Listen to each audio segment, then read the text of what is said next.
Tinangkang patayin ng mga armadong lalaki si San Miguel, Bulacan Vice Mayor John Bong Alvarez. Mabuti na lang at hindi sumabog ang mga granada na inihagis sa convoy ng vice-alkalde.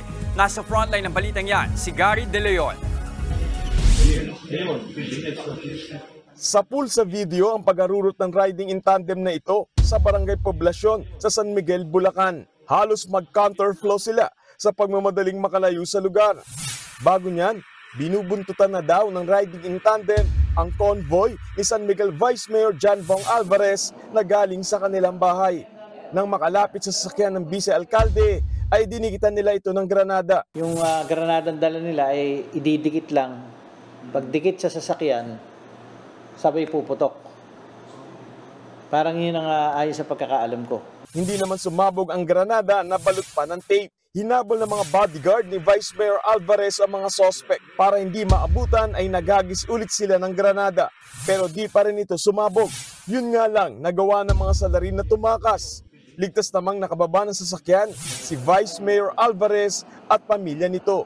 Iniimbestigahan pa kung sino ang nasa likod ng tangkang pagpapasabog ng granada, pero tingin daw ni Alvarez ay may kinalaman ito sa deklarasyon niyang tatakbong mayor sa 2025 midterm election.